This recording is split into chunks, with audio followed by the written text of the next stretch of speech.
Allah Subhanahu wa ta'ala berfirman, "Wa tazawwadu fa inna khairaz zadi taqwa." Dan berbekalah kalian, karena sungguhnya sebaik-baiknya bekal adalah bekal ketakwaan. Ma'asyiral muslimin rahimani wa rahimakumullah. Di dalam Al-Qur'an surah As-Saba ayat 46, Allah Subhanahu wa ta'ala memberikan instruksi kepada Nabi kita sallallahu alaihi wasallam agar Nabi menyampaikan kepada kita satu-satunya mau'izah yang sangat agung kepada umatnya. Allah Subhanahu wa ta'ala berfirman, ba'da a'udzu billahi minasyaitonir rajim, qul innama a'idukum biwahidah an taqumu lillahi mathna wa furada thumma tatafakkarun.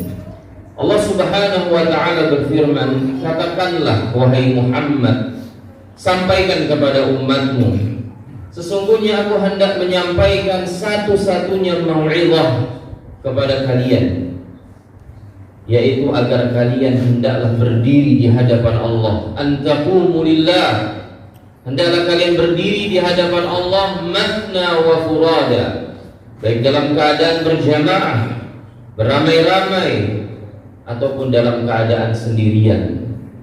Tsumma tatafakkaru, lalu kemudian setelah itu renungkanlah. Ma'asyiral muslimin rahimani wa rahimakumullah.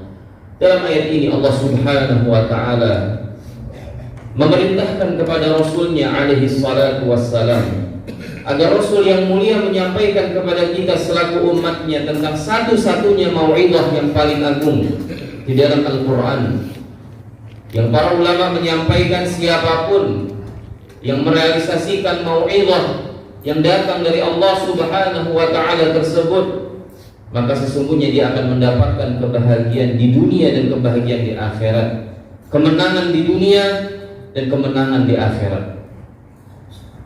Apa wasiat atau mau'izah yang Allah sampaikan? An taqumu lillahi mathna wa furada. Kata Allah, hendaklah kalian berdiri di hadapan Allah, beribadah kepada Allah Azza wa Jalla, dan hendaklah kalian melakukan ketaatan kepada Allah mathna wa furada, baik dalam keadaan beramai-ramai, berjamaah, ataupun dalam keadaan sendirian. Kata para ulama, maknanya adalah hendaklah kalian memurnikan ketaatan kalian kepada Allah Subhanahu wa ta'ala di setiap ibadah yang kalian kerjakan. Hendaklah kalian memurnikan niat kalian di setiap kalian melakukan ketaatan kepada Allah Subhanahu wa ta'ala, dan hendaknya ketaatan tersebut didasari dengan ittiba, mengikuti tuntunan Rasul sallallahu alaihi wasallam. Kemudian apa setelah itu kata Allah? Tsumma tatafakkaru. Kemudian renungkanlah ibadah tersebut, renungkanlah ketaatan tersebut. Ma'asyiral muslimin rahimani wa rahimakumullah. Allah Subhanahu wa ta'ala bukan hanya memberikan kita mau'izah atau wasiat agar kita memurnikan ketaatan kita kepada Allah ketika kita beribadah kepadanya. Allah Subhanahu wa ta'ala bukan hanya menginstruksikan kita di dalam ayat tersebut agar setiap ketaatan kita yang kita lakukan didasari dengan ittiba'ur Rasul, mengikuti contoh yang telah diberikan oleh Rasul kita sallallahu alaihi wasallam. Akan tetapi Allah juga memerintahkan kita untuk merenungkan ibadah yang telah kita kerjakan tersebut. Tsumma tatafakkaru. Kemudian renungkanlah ketaatan yang sudah kalian persembahkan tersebut kepada Allah Subhanahu wa ta'ala. Apa yang kita renungkan? Para ulama mengatakan yang kita renungkan diantaranya adalah apakah ibadah atau ketaatan yang selama ini kita kerjakan itu betul-betul murni hanya kita niatkan untuk Allah Azza wa Jalla.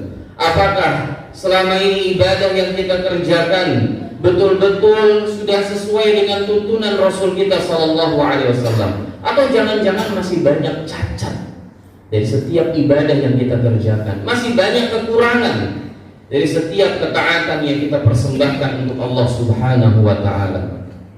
Kemudian para ulama mengatakan, renungkanlah adakah bekas atau dampak positif dari setiap ketaatan yang kita kerjakan kepada Allah Subhanahu wa taala?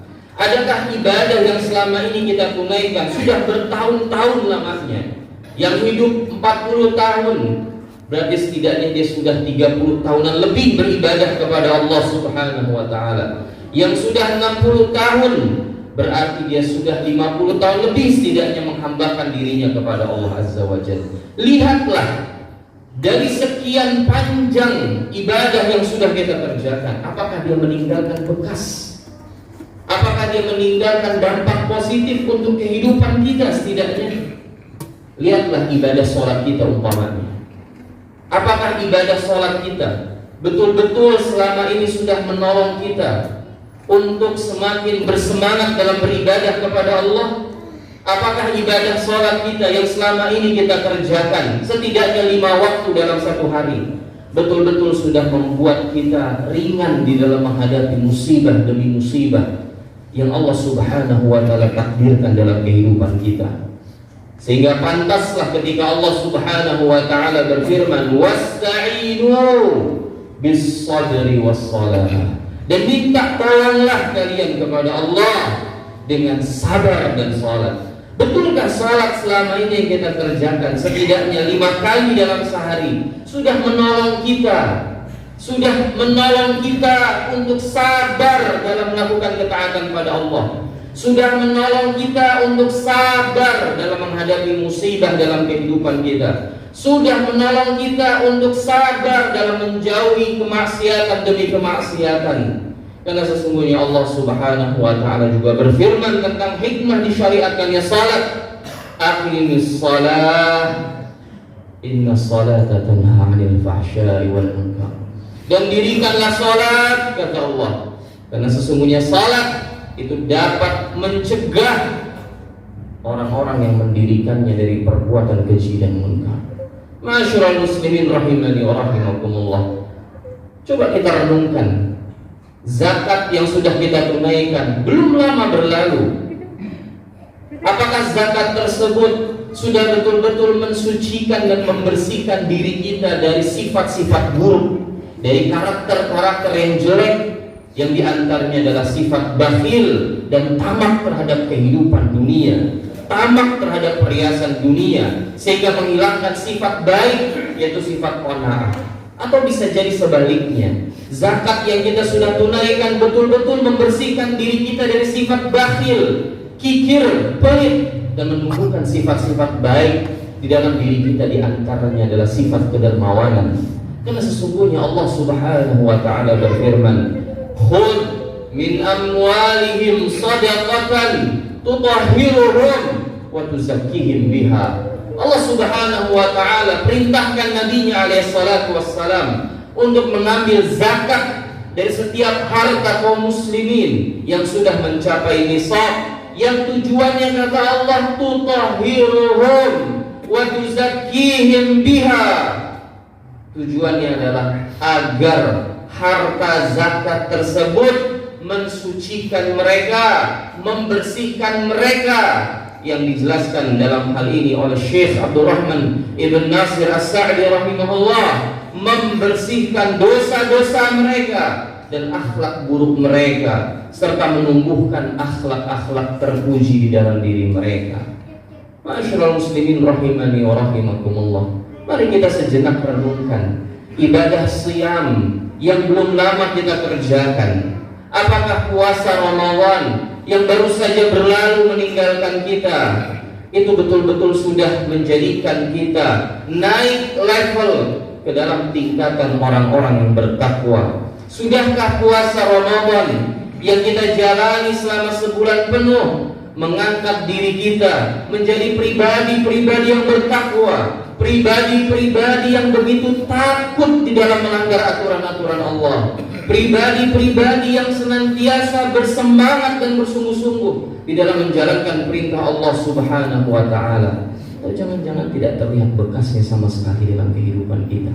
Jangan-jangan puasa kita hanyalah menahan lapar dan haus sehingga tidak meninggalkan bekas sedikit pun dalam kehidupan kita. Aqulu ma tasma'un wa astaghfirullahu li wa lakum fastaghfiruh innahu huwal ghafurur rahim.